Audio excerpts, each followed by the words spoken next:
Hamilton. I'm a volunteer transcriber for the amazing Dementia Diaries. I was diagnosed when I was 59 with early onset Alzheimer's and also vascular dementia. And for the last, I think 18 months, I'm a dementia diarist. I'm not very good at writing or putting things down on paper. And I find I like the diaries because I live alone, so when something comes into my head, before it goes off into the clouds, I can pick up my phone and press Dementia Diaries and leave whatever I have to say. It's like a voicemail, something that's made me happy, something that's made me sad, something that's really got me angry, maybe how I've been treated by someone, and then I also like listening. I listen to the other diarists, and I find you get much more of feel of the person, not just the written word. You're actually hearing the voice of that person and the emotion that they're telling their story at the time. And then you can leave comments. It goes up on the web after it's gone through the processes, I don't know. But so everybody can read them on the website. So we all listen to them, we can comment and give support back to whatever. And then we have transcribers, volunteer transcribers. Fran is one. I have transcribed a few myself, and I really enjoy doing that. I'm an occupational therapist in my day job, and I was lucky enough a couple of years ago to get funding to do a clinical research master's. And throughout the work that I do at work, I work at the main hospital in Brighton.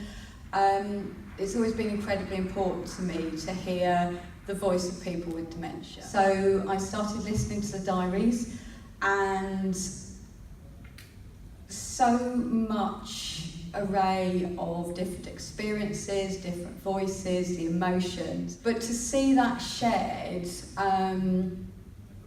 for society to actually now be able to engage with, to reduce the idea of stigma that's still going on and really needs to have gone.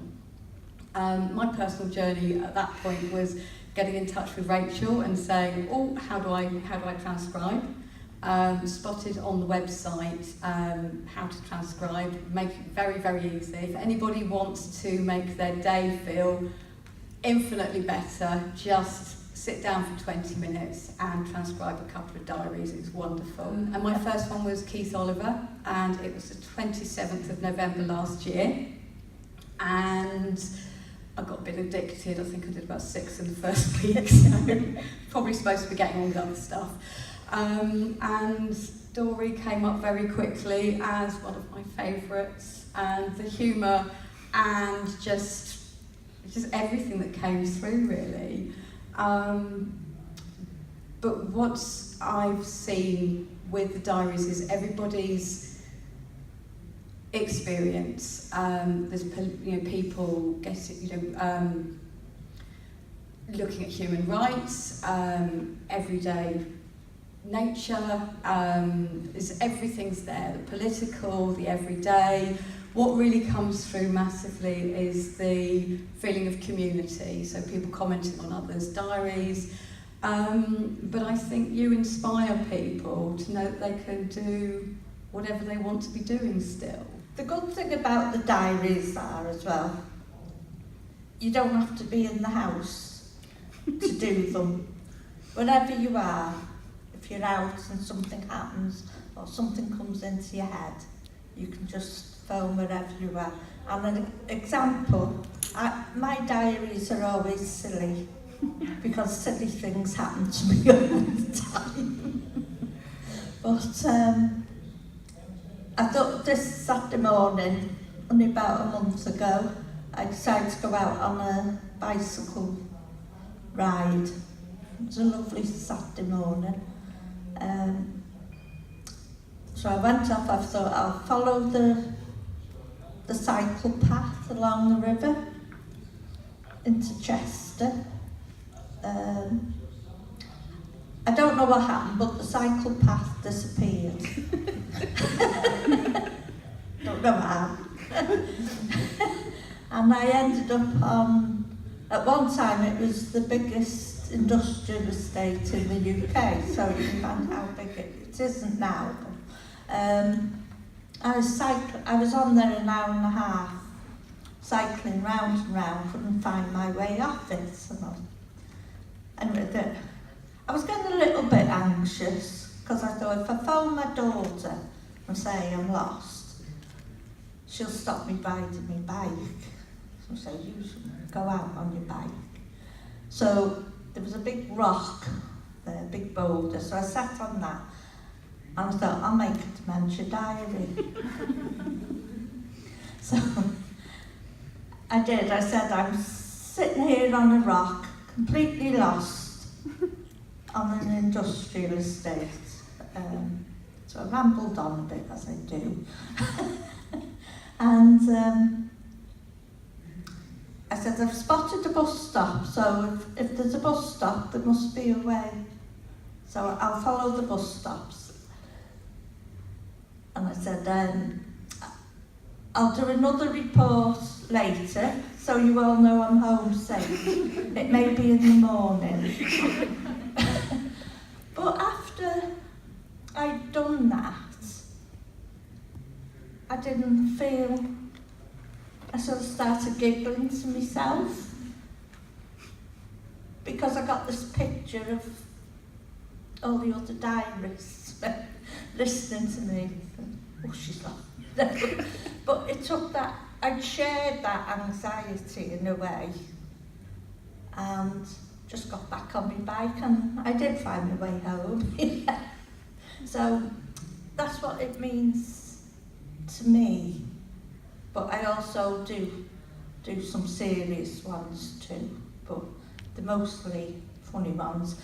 And Fran and I hadn't met, although when I'd see it's been transcribed by Fran Hamilton.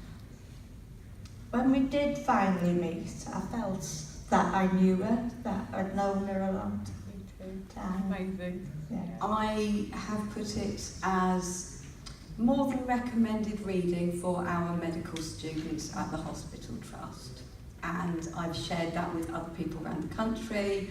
This is, I think, a more powerful teaching tool than I've found previously. It's and actually, if we catch students early enough, we've got the doctors, the nurses, the OTs of the future getting this stuff right. Lots of the diaries do talk about the challenges that dementia brings with it, and so there's lots to learn from them. I say, I do silly ones, but there are